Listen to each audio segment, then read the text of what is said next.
আমরা শুনেছি যে বাথরুমে অনেকে ইন্তেকাল করেছেন, মৃত্যুবরণ করেছেন। এখন এই বাথরুমে মৃত্যুবরণ করা এটা ভালো কি মন্দ, এটা তিনি জানতে চেয়েছেন। আসলে বাথরুমের ভেতরে কেউ মৃত্যুবরণ করলে এটা ভালো মৃত্যু নাকি খারাপ মৃত্যু, এ ব্যাপারে কোনো হুকুম দেওয়ার বা ডিসিশন দেওয়ার সুযোগ আসলে আমাদের নেই। কেননা এ ব্যাপারে ইসলাম আমাদেরকে কিছু জানায়নি। কারণ নিছক বাথরুমের ভেতর মৃত্যু যদি হয় তাহলে এটা খারাপ মৃত্যু বা খারাপ সাইন, সে জাহান্নামে যাবে, এরকম কথা বলার কোনো সুযোগ নেই। নিছক একটা নির্দিষ্ট জায়গায় কারণ মৃত্যুর কারণে এটা খারাপ মৃত্যু বা ভালো মৃত্যু বলে আসলে কোনো ধরনের সিদ্ধান্তে আসা যায় না। কারণ বাথরুমে নানাভাবে মানুষের মৃত্যু হতে পারে। কেউ হয়তো অজু করতে যেয়ে বাথরুমের ভিতরে মৃত্যুবরণ করেছে, অথবা কেউ গোসল করতে যেয়ে মৃত্যুবরণ করেছে, এটাও হতে পারে, অথবা প্রাকৃতিক কাজ সারতে যেয়ে বাথরুমে তার মৃত্যু হয়েছে। এর কোনোটির ক্ষেত্রেই এই মৃত্যুটি খারাপ মৃত্যু এভাবে কোনো সিদ্ধান্তে আসা যাবে না। সিদ্ধান্তে আসা যাবে এভাবে, অথবা ধারণা করা যাবে, প্রবল ধারণা করা যাবে এভাবে যে সে তার জীবনটা কিভাবে কাটিয়েছে।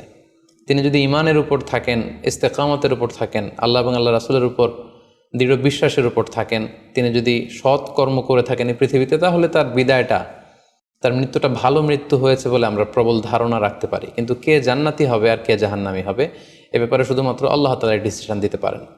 এক্ষেত্রে অনেকে একটি হাদিসের মিস ইন্টারপ্রিটেশনের কারণে এই ধরনের ধারণা করে থাকতে পারেন যে হাদিসটি সহিহ বুখারীতে এসেছে। আল্লাহর হাবিব সাল্লাল্লাহু আলাইহি ওয়াসাল্লাম বলেছেন, ইন্নামাল আমালু বিল খাওয়াতিম, অর্থাৎ মানুষের কর্মফল নির্ধারিত হয় তার শেষ কাজের উপর ভিত্তি করে। তার শেষ জীবনটা যদি ভালো হয় তাহলে তার মৃত্যুটা ভালো হয়েছে বলে ধরা হবে। এই হাদিসের মিস ইন্টারপ্রিটেশনের কারণে অনেকে হয়তো ধারণা করতে পারেন যে বাথরুমের ভেতরে কারো মৃত্যু ঘটলেই সেটা খারাপ মৃত্যু। আসলে ব্যাপারটি এমন নয়।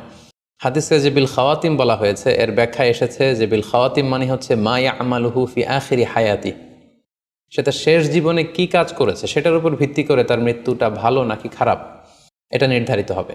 অনেকের এমন হতে পারে যে জীবনের শুরুতে তিনি ইসলামকে মানতেন না, আল্লাহকে বিশ্বাস করতেন না, কিন্তু শেষ জীবনে এসে তিনি বিশ্বাসী হয়েছেন, তিনি সৎকর্ম করেছেন এবং সেটার উপর অটল থেকেই তার মৃত্যু হয়েছে। সেক্ষেত্রে আমরা প্রবল ধারণা করতে পারি এবং আশা করতে পারি যে তার মৃত্যুটা ভালো হয়েছে।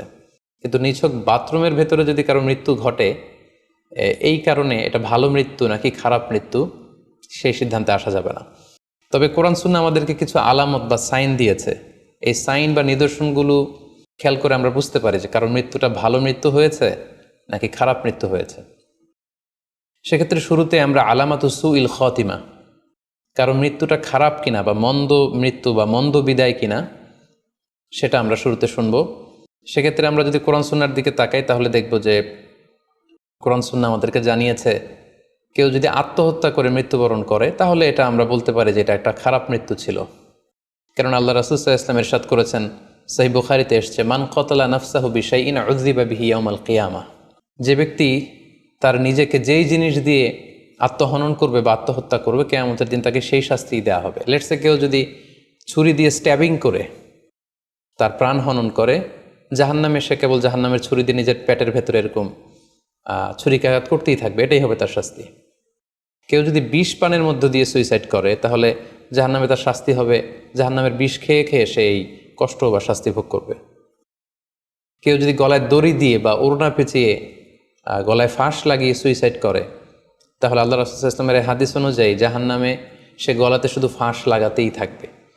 তাহলে আল ইন্তিহার মানে সুইসাইড, আত্মহত্যা করে যদি কেউ মারা যায় সে